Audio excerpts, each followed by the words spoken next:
तो फिल्म की शुरुआत अफ्रीका के जंगल से होती है, जहाँ की नदी में हम गैबी और उसके साथी को देखते हैं। ये दोनों रेंजर्स हैं। ये लोग जंगल में अपना मिशन करने के लिए आए थे और जल्द ही इन्हें मिशन कंप्लीट करके यहाँ से जाना। गैबी अपने ड्रोन कैमरा से जंगल में आसपास नजर रख रही थी और एकदम से उसके ड्रोन कैमरा के किसी के साथ टक्कर हो जाती है और उसका ड्रोन गिर जाता। गैबी कहती है कि मुझे अपना ड्रोन वापस लेना है। वो 2 किलोमीटर ही दूर गिरा होगा। हालांकि उसका साथी उसे वन भी करता है कि इस जंगल से कोई भी बचकर कभी वापस नहीं आया। फिर भी गैबी अंदर जाने का फैसला करती है, तो उसका साथी उसे कहता है, ठीक है, मैं आगे से काम खत्म करके आता हूँ, तुम ठीक 1 घंटे बाद मुझे यहीं पर मिलना। सीन कट होकर हमें दिखाया जाता है कि मिलिट्री की तरफ से जंगल में जो कैमरास लगाए जा रहे थे, 2 आदमी उन कैमरास के ऊपर कुछ लगाकर उन्हें ढक रहे थे। यहाँ गैबी भी उस जगह पहुंच जाती है जहां उसका ड्रोन गिरा था। नीचे वो देखती है कि ड्रोन का एक पुर्सा तो यहाँ पर गिरा हुआ है, लेकिन यहाँ ड्रोन नहीं है और हम उसके ड्रोन को एक लड़की की कमर पर बंधा हुआ देखते हैं। इधर गैबी का साथी जब उन कैमरास की हिस्ट्री चेक करता है जो मिलिट्री में लगाए हुए थे, तो देखता है कि इन कैमरास में तो कभी कुछ रिकॉर्ड नहीं हुआ और उसे पता चलता है कि किसी ने कैमरास के लेंसेज को ही ढका हुआ है। जिसने भी यह किया था उसका मकसद खतरनाक ही होगा। दूसरी तरफ कैपी जब वापस लौटी तो उसे अपना साथी नहीं मिला। इससे पहले कि वो कुछ कहती, उसे जंगल से अजीब आवाज सुनाई देती है जिसका वो पीछा करने लग जाती है, बिना ये सोचे कि यह कितना खतरनाक हो सकता है। कुछ ही दूर जाने पर उसका पांव एक रस्सी से टकरा जाता है, जो कि दरअसल एक ट्रैप था, और उस ट्रैप में फंसकर गैबी बुरी तरह जख्मी हो जाती है। गैबी को बहुत दर्द हुआ था। उसने मदद बुलाने के लिए रेडियो से अपने साथी को भी कॉल करने की कोशिश की, पर किसी ने उसकी आवाज़ नहीं सुनी और तभी उसे ऐसा महसूस हुआ कि जैसे कोई इंसान उसके पास से भाग कर गया हो। उसने हिम्मत की अपने पांव से उस लकड़ी के टुकड़े को निकाला और उस आदमी का पीछा करने लग गई, लेकिन पांव के दर्द की वजह से वो उस तक पहुंच नहीं पाई। उसने देखा कि जंगल में एक तरफ लाल रोशनी फैलने लगी है, जबकि यहाँ पर उसका साथ अब उसे ढूंढने की कोशिश कर रहा है। हम देखते हैं कि गैबी उस लाल लाइट की तरफ अट्रैक्ट होती चली जाती है। वहां से कुछ स्पर्श निकलते हैं जिन्हें गैबी सूंघ लेती है और गैबी इस टाइम हिप्नोटाइज हुई हुई महसूस होती है। गैबी का साथी जो उसे ढूंढने के लिए जंगल में आ चुका था, उसे भी वही अजीब आवाज़ सुनाई देती है जो गैबी को सुनाई दी थी। वो इस आवाज़ से इतना ज़्यादा डर जाता है कि सामने देखता नहीं और कदम बढ़ा देता है और इस तरह सामने बनी दलदल में गिर जाता है। उसने सामने देखा कि दरख्त के पीछे कोई छुपा हुआ था। उसे लगा कि वो गैबी होगी, इसीलिए वो उस दरख्त की तरफ बढ़ने लगा, लेकिन यहाँ वो कोई इंसान हमें नहीं लग रहा था। दूसरी तरफ हमें गैबी को दिखाया गया जिसे जंगल में एक कैबिन मिला था। कैबिन के अंदर कोई नहीं था। कैबिन में चेक करने के बाद गैबी दर्द से तड़पती हुई वहीं पर गिर जाती है और अपने जख्म पर अपनी यह सॉक्स बांधते हुए वहां सो जाते हैं। उधर गैबी के साथी को वो आवाज़ें और भी ज़्यादा डराने लगी थी। अब उसे ऐसा भी महसूस होने लगा था कि कोई उसके इर्द गिर्द घूम रहा है और अचानक से वो बहुत ज़्यादा डर जाता है।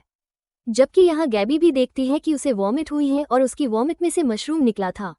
ये देखकर वो डर कर उठ जाती है और उसे पता चलता है कि उसने जो देखा था वो उसका ख्वाब था। और तभी यहाँ पर 2 आदमी आ जाते हैं। वो आदमी गैबी को देखकर घबराता नहीं है, बल्कि उसके पाँव पे लगे हुए जख्म को देखते हुए कहता है कि तुमने हमारा ट्रक खराब कर दिया है। अब वो आदमी गैबी को कुछ खाने के लिए भी देते हैं और उसके पाँव की पट्टी भी। यह आदमी गैबी से पूछते हैं कि तुम शहर से आए हो और यहाँ पर क्या करने आए हो? तो गैबी कहती है, नहीं, हम रेंजर स्टेशन से आए हैं और यहाँ पर हम रूटीन चेकिंग कर रहे हैं। अब वो आदमी जिसका नाम बैरन है वो गैबी से पूछता है, और कितने रेंजर्स हैं यहाँ पर? गैबी बताती है, बस हम 2 सीन्स गैबी के दूसरे साथी की तरफ शिफ्ट हो जाते हैं जो उन क्रिएचर्स से छुपा हुआ था, जो क्रिएचर्स उसके पीछे थी। उसे ऐसा महसूस हो रहा था कि जैसे कोई उसके बहुत करीब आ रहा है। डरते हुए उसने पीछे मुड़कर देखा। वहां पर कोई इंसान जैसे दिखने वाली क्रिएचर थी जिसके सर पर मशरूम उगे हुए थे और वो उल्टा होकर चल रहा था। उस आदमी का बस ये देखना था कि उसने कुछ नहीं सोचा और वो वहां से भाग गया। रात होने पर जंगल में उन क्रिएचर्स की खौफनाक आवों फैलने लगी थी। केबिन ने कंफ्यूज होकर उन दोनों से पूछा कि कैसी आवों हैं? तो उन्होंने कहा कि यह जानवरों की आवों हैं। जिसके बाद वो दोनों बाप बेटा बैठकर अजीबोगरीब प्रेस करने लग गए।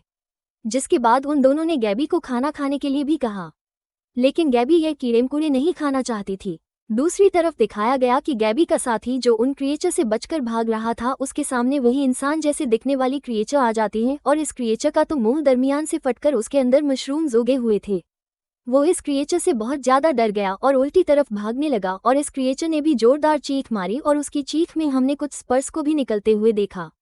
वो लड़का जाकर एक बड़े दरख्त के पीछे छुप गया था, लेकिन वो नहीं जानता था कि उसके ऊपर आहिस्ता आहिस्ता हमला हो रहा है। दरख्त की ही कुछ जड़ें और बेलें उसके ऊपर हमला करके उसे पकड़ लेती हैं।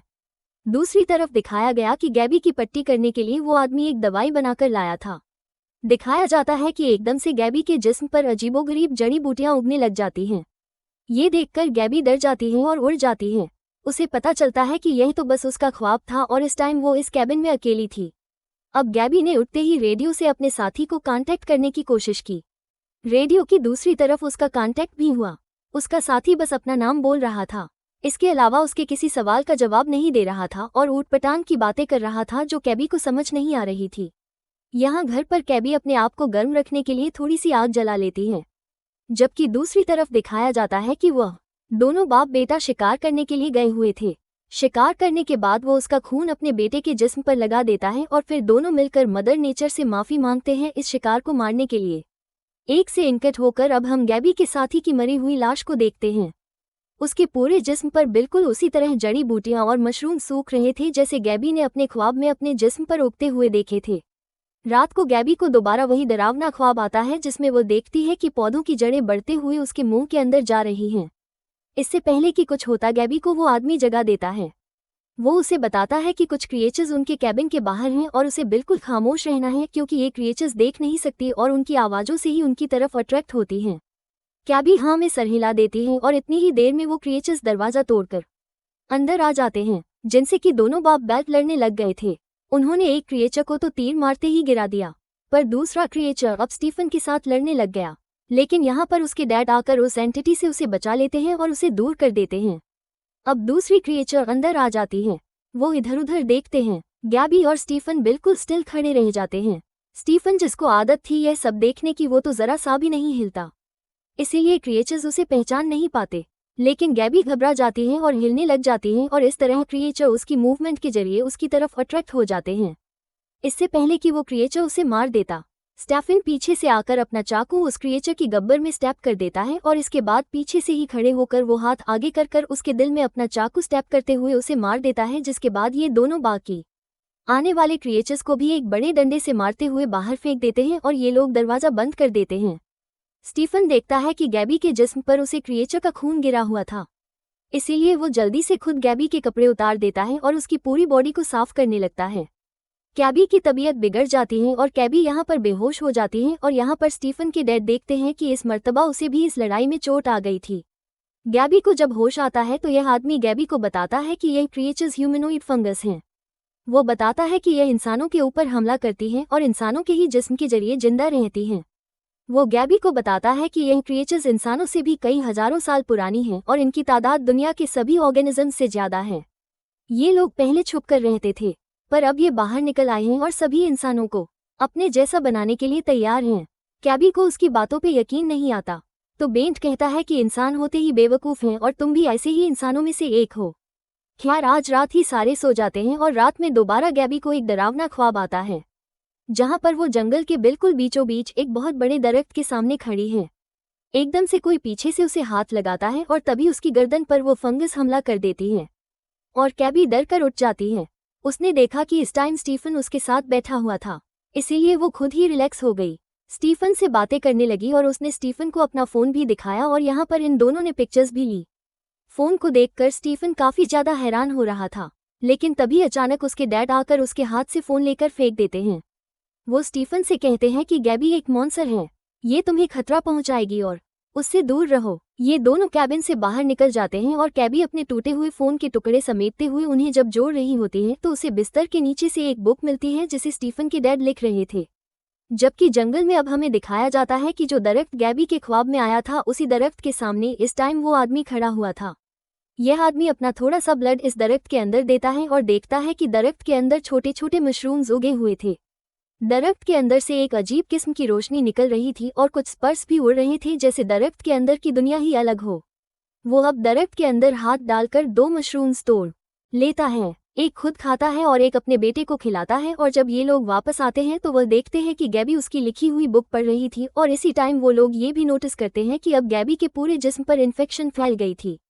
उसकी बॉडी में से भी अब मशरूम सूख रहे थे, बिल्कुल उसी तरह जैसे उसने ख्वाब में देखे थे। ये देखकर कैबी घबरा जाती है और अपने हाथ से अपनी बॉडी पर उगने वाले मशरूम्स को साफ करने की कोशिश करती है।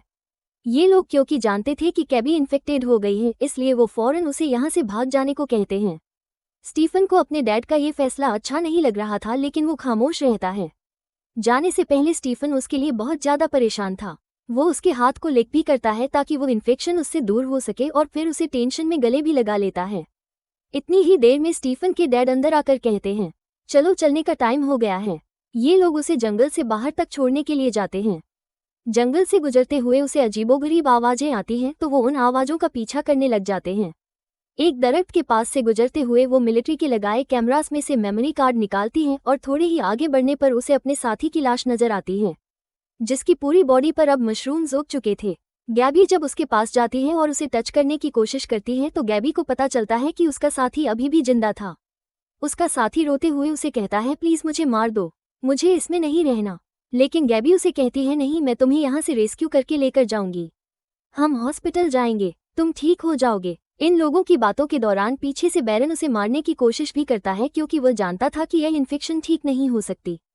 पर गैबी उसे रोक देती है और उससे पूछती है, बताओ क्या ये सब ठीक करने का कोई और रास्ता नहीं है। बैरन चुप करके अपना एरो उस आदमी के हाथ में पकड़ा देता है, और वो आदमी उस एरो को अपने मुंह के अंदर स्टैप करते हुए अपनी जान ले लेता है, और अपनी साथी की अपनी आंखों के सामने मौत देखकर गैबी पूरी तरह टूट जाती है।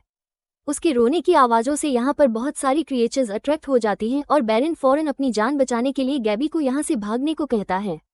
कैबिन में पहुंचते ही यह लोग स्टीफन को जगाते हैं, और स्टीफन गैबी को वापस देखकर काफी ज्यादा खुश हो जाता है। यहाँ पर बैरन पैनिक हुए अंदाज में सारी खिड़कियां दरवाजे बंद करने लगता है, क्योंकि क्रिएचर्स अभी भी इनके कैबिन की तरफ बढ़ रहे थे। खैर रात हो जाती है और हम देखते हैं कि आती रात में गैबी जब डर कर उठती है तो देखती है कि सच में अब उसकी बॉडी में भी छोटे छोटे मशरूम्स और फंगस पैदा होने लगे थे। वो बैरन से कहती है, मैं जानती हूँ कि तुम्हारे पास कोई ना कोई मेडिसिन जरूर है जिसकी वजह से तुम लोग इस इन्फेक्शन से इन्फेक्टेड नहीं हो। लेकिन बैरन उसकी बात का कोई जवाब नहीं देता और इस जगह को छोड़ जाता है। गैबी स्टीफन से पूछती है कि तुम्हारे डैड कहाँ गए हैं इस टाइम, तो वो बताता है कि वो इस टाइम प्रे करने गए हैं। अब गैबी स्टीफन से बातें करने लग जाती है और वो उससे पूछती है कि तुम्हारी मॉम कहाँ पर है। स्टीफन बताता है कि उसकी मॉम जंगल में है। गैबी को ये बात सुनकर काफी अजीब लगता है, उसे स्टीफन की बात समझ नहीं आती। तो ये लड़का कहता है, मैं तुम्हें दिखाऊंगा। ये लोग बातें करते हैं और गैबी स्टीफन को मनाते हैं कि तुम मेरे साथ बाहर की दुनिया में चलो, मैं तुम्हें एक रेंजर बना दूंगी और वहाँ की जिंदगी यहाँ से बहुत बेहतर होगी। तब स्टीफन उसे कहता है, नहीं, मैं नहीं जाऊंगा, क्योंकि मेरे डैड कहते हैं कि एक दिन हम सब मर जाएंगे और वो दिन बहुत जल्दी आ जाएगा। सीन कट होकर हम स्टीफन के डैड को देखते हैं, जो उसे दरख्त के सामने बैठा प्रेयर से कर रहा था कि एकदम से उस दरख्त के पीछे रेड लाइट निकलने लगती है और वो घबराकर घर आ जाता है। घर आने पर भी उसके चेहरे के रंग उड़े हुए थे और वो बहुत ज्यादा डरा हुआ दिख रहा था। अगली सुबह होते ही वो आदमी स्टीफन को लेकर उस दरख्त के सामने जाता है और अपना रोज वाला रिचुअल करता है। अपने खून के कुछ कतरे उस दरख्त में डालता है और वहां से मशरूम लेकर एक खुद खाता है और एक अपने बेटे को खिलाता है। जबकि यहाँ गैबी जब सोकर उठती है तो देखते हैं कि इन्फेक्शन उसकी बॉडी में बहुत तेजी से फैल रहा था और अब उसकी बॉडी में बहुत सारे मशरूम्स और चीजें उग गई थी। बैरन और स्टीफन घर की तरफ बढ़ने लगते हैं और बैरन नोटिस करता है कि आज स्टीफन बहुत तेजी से घर की तरफ भाग रहा था और घर आते ही वो जल्दी से गैबी को किस कर देता है। दरअसल वो अपने मुंह में रखा हुआ मशरूम गैबी को देना चाहता था जो उसके डैड ने उसे दिया था। गैबी समझ जाती है कि यह वही दवाई है जिससे इन्फेक्शन नहीं फैलता। वो ये खा लेती है और इतने में ही बैरन आ जाता है। बैरन सब कुछ समझ भी चुका था, लेकिन वो उनको कुछ नहीं कहता और गैबी से कहता है कि अब तुम्हारा जाने का वक्त हो चुका है। गैबी जब यह नोटिस करती है कि उस मशरूम ने काम दिखाया था और उसकी इन्फेक्शन एकदम से कम हो गई थी, तो गैबी उससे कहती है कि मैं यहीं रुकना चाहती हूँ। गैबी ने यह फैसला अपने आप को ठीक करने के लिए लिया था, क्योंकि वो जानती थी कि शहर में इस बीमारी का कोई इलाज नहीं। स्टीफन इस खबर से खुश हो जाता है और वो गैबी को जंगल में रहने के तरीके सिखाने लगता है। शिकार करना सिखाता है और साथ ही साथ तीर चलाना भी सिखाता है। काफी दिन यूं ही गुजर जाते हैं और ये दोनों एक दूसरे के साथ अच्छा वक्त गुजारते हैं। वो अब गैबी को लेकर उस ट्री के पास भी जाता है जिसकी ये लोग पूजा किया करते थे। गैबी हैरान थी कि यह वही ट्री था जो उसने अपने ख्वाब में देखा था। अब घर आकर गैबी उन आदमियों से कहती है कि मैं आप लोगों के रिलीजन का हिस्सा बनना चाहती हूँ। ये सुनकर एक मर्तबा के लिए तो बैरन को गुस्सा आता है, लेकिन फिर वो उसकी बात मान जाते हैं और रात को दोनों बाप बेटा बैठकर एक रिचुअल की तैयारी करते हैं। ये लोग एक जानवर का खून रात में सबसे पहले गैबी के मुंह पर लगाते हैं और फिर बैरन किसी चीज की राह को गैबी के मुंह पर उड़ा देता है और यह होते ही गैबी जैसे किसी दूसरी दुनिया में चली जाती है। वो देखती है कि इस टाइम वो एक झील के पास लेटी हुई थी और वह भी बिना कपड़ों के। एकदम से वह देखते हैं कि पीछे नदी में से एक लड़का निकल कर आता है। ये लड़का स्टीफन था और इस टाइम वो भी बिना कपड़ों के था। ये लोग यहाँ पर एक साथ कुछ वक्त गुजारते हैं और एकदम से कैबी किसी दूसरी दुनिया में पहुंच जाती है। वो देखती है कि इस टाइम वो उसी दरख्त के सामने थी जो उसने जंगल में देखा था और इस दरख्त के सामने उसे बहुत सारे अजीबोगरीब वियंस आते हैं। जैसे वो देखती है कि स्टीफन के मुंह के अंदर किसी ने तीर मारकर उसे मार दिया है और गैबी की अपनी भी जान को खतरा है। इस टाइम वो डर कर रूठ जाती है और देखती है कि दोनों बाप बेटा उसके पास बैठे हुए थे और उससे पूछ रहे थे कि तुमने ख्वाब में क्या देखा। इससे पहले कि वो कुछ इन्हें बताती एकदम से उसे दोबारा होश आ जाता है और उसे पता चलता है कि पिछला भी सीन उसके ख्वाब का ही एक हिस्सा था। उसे जब असली दुनिया में होश आता है तो ये लोग दोबारा उससे सेम ही सवाल करते हैं कि तुम्हें क्या हुआ था और तुम इस टाइम कहाँ पर थी। कैबी बताती है कि मैं ख्वाबों की दुनिया में थी और मुझे लगा कि जैसे मैंने वहाँ पर महीनों गुजारे हैं। लेकिन बैरन बताता है कि बस तुम पिछले 4 घंटे से ही बेहोश हो। वो बताती है कि उसने ख्वाब में उस दरख्त को बोलते हुए देखा है। वो दरख्त एक मॉन्स्टर है। बैरन पूछता है तो आखिर वो दरख्त चाहता क्या है। कैबी बताती है कि वो तुम्हारे बेटे की जिंदगी चाहती है, उसका सेक्रीफाइस चाहती है। ये सुनकर बैरन डर जाता है और वो फौरन उस दरख्त के पास जाकर प्रे करने लगता है, उससे माफिया मांगने लग जाता है। यहाँ पर वक्त गुजरता है और हम देखते हैं कि गैबी और स्टीफन की दोस्ती और भी ज्यादा बढ़ चुकी थी। ये लोग एक साथ में खेलते हैं, हंसते हैं और यहाँ बैरन कंफ्यूज रहता है क्योंकि उसे एक बहुत बड़ा फैसला करना था। अगली सुबह होते ही सूरज निकलने से पहले बैरन उस दरख्त के सामने प्रे करने के लिए चला जाता है और इसी टाइम पर गैपी और स्टीफन इस झोपड़ी से भागने की तैयारी करने लग जाते हैं, जिसका प्लान इन्होंने पहले ही बना लिया था। इससे पहले कि वो लोग यहाँ से निकल जाते, बैरन उनके सामने आ जाता है और वो अपने बेटे से पूछता है कि क्या कमी रह गई थी, तुम मुझे छोड़कर क्यों जाना चाहते हो, जबकि मैंने पूरी जिंदगी तुम्हें प्रोटेक्ट किया, तुम्हें तुम्हारी माँ और बाप दोनों बनकर पाला। तुम जिस दुनिया में जाने वाले हो उस दुनिया में तुम एक रेस का हिस्सा बनकर रह जाओगे। तुम्हें बिना मकसद, बिना फायदे के कुछ भी नहीं मिलेगा और तुम्हें उन चीजों की आदत पड़ जाएगी। वो दुनिया तुम्हारे लिए ठीक नहीं। स्टीफन ये सारी बातें सुनने के बावजूद भी कैबी के साथ जाना चाहता था, पर आखिर में बैरन अब ब्लैकमेलिंग शुरू कर देता है और कहता है, ठीक है जाओ, तुम भी जाना चाहते हो ना, पहले मुझे तुम्हारी मॉम छोड़ गई और अब तुम भी छोड़ जाओ। बस ये उसका कहना था कि स्टीफन इमोशनल हो गया और उसने अपने डैड के साथ रहने का फैसला कर लिया। इनकी बातों के दौरान गैबी बोलती है, मैं जानती हूँ कि तुमने ही तुम्हारी वाइफ को मारा है। पर वो आदमी कहता है नहीं, उसने खुद अपनी जान लेने का फैसला किया था क्योंकि वो चाहती थी कि उसका बेटा जिंदा रह सके। अब ये दोनों बाप बेटा अपने घर की तरफ बढ़ जाते हैं और कैबी अपने रास्ते की तरफ चल पड़ती है। काफी देर चलने के बाद उसे कुछ अजीब महसूस होता है और वह भागकर दोबारा उनके कैबिन की तरफ जाने की कोशिश करती है। इधर बैरन स्टीफन को लेकर उस दरख्त के सामने जाने लगता है। स्टीफन पूछता है, डैड हम कहाँ जा रहे हैं, तो बैरन उसे बताता है, हम एक सेक्रीफाइस के लिए जा रहे हैं। यहाँ गैबी जब उस कैबिन में वापस पहुंचती है तो देखती है कि वहां पर कोई भी नहीं था। वो यहाँ से अपना बो एंड एरो उठा लेती है जो स्टीफन ने उसे बना कर दिया था। यहाँ रास्ते में स्टीफन बैरन से पूछता है, किस चीज का सेक्रीफाइस देंगे, हमारे पास तो कुछ है भी नहीं। तो बैरन उससे कहता है, घबराओ नहीं, गॉड हमें सेक्रीफाइस करने के लिए कुछ दे भी देंगे। हम देखते हैं कि गैबी भी इन दोनों का पीछा करती है क्योंकि जो कुछ हो रहा है उसे गैबी समझ चुकी है। अब रास्ते में गैबी के एक ह्यूमनाइट फंगस आ जाता है जो गैबी की मूवमेंट को नोटिस कर लेता है और गैबी उसे देखकर दरख्त के पीछे छुप जाती है। यहाँ दरख्त के पास पहुंचने पर फाइनली बैरन अपने बेटे को ये बता भी देता है कि गॉड ने तुम्हें चुना है सेक्रीफाइस के लिए। ये कहते ही वो उसकी कमर पर हमला कर देता है और अपने आप को बचाने के लिए स्टीफन नीचे गिर जाता है। यहाँ पर गैबी जो फ्लोरेंस स्टीफन के पास पहुंचना चाहती थी वो उस ह्यूमन फंगस के ऊपर पहले तीर से हमला करके उसे मार देती है और उसके बाद दोबारा उस दरख्त की तरफ बढ़ने लगती है। यहाँ पर स्टीफन अपनी जान बचाने के लिए यहाँ से भागना चाहता था, लेकिन बैरन ने उसे जबरदस्ती पकड़ लिया था और अब ये दरख्त की जड़ें उसके हाथों को भी बांधने लगी थी।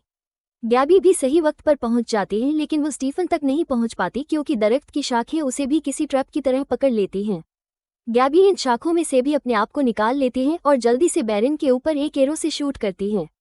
इस हमले से बैरन ज्यादा जख्मी नहीं होता और वो गैबी के ऊपर ही हमला करता है, जिसकी वजह से गैबी नीचे गिरकर बेहोश हो जाती है और इससे पहले कि बैरन गैबी को पूरी तरह मार देता उसे बचाने के लिए पीछे से स्टीफन अपने ही डैड के ऊपर हमला कर देता है।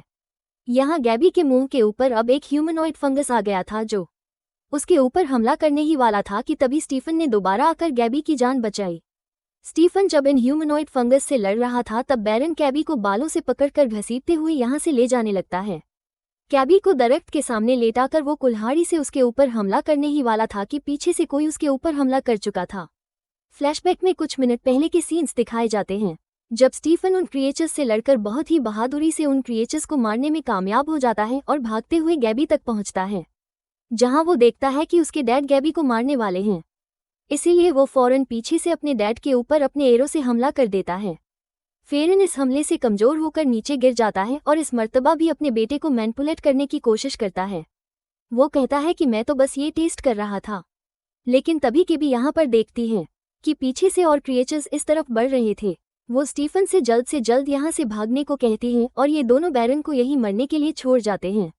ये दोनों कैबिन के अंदर आ जाते हैं और गैबी जब नहाती है तो उसे दोबारा कोई विजन आता है कि वही क्रिएचर्स, वही ऑर्गेनिजम्स दोबारा उसकी बॉडी के साथ कनेक्शन बना रहे थे और ये देखकर डरते हुए वो दोबारा होश में आ जाती हैं और अंदर आकर अब बैरन की बुक को पढ़ना शुरू करती हैं जिसमें उसने इन मशरूम्स के बारे में लिखा हुआ था। जबकि दूसरी तरफ हमें बैरन को दिखाया जाता है जो अब खुद इन्फेक्टेड हो चुका था और बहुत तेजी से उसकी बॉडी पर बड़े बड़े मशरूम्स उगने लगे थे। इस टाइम पर वो स्त्री से माफ़ी मांगता है और कहता है कि तुम जो कहोगी, जैसा कहोगी मैं करूँगा, मुझे प्लीज़ एक चांस तो दो। लेकिन अब ये दरख्त उसकी कोई बात नहीं मान रहा था और हमें पता चलता है असल में ये दरख्त उसकी वाइफ ही थी जो आज से 13 साल पहले इस बड़ी सी क्रिएचर में बदल गई थी। आज उसकी वाइफ उसे वो मशरूम नहीं देती जिससे वो इन्फेक्शन कंट्रोल हो सकती थी और इस तरह बेनन पूरी तरह इन्फेक्टेड होकर उसे ह्यूमनॉइड क्रिएचर में बदल जाता है।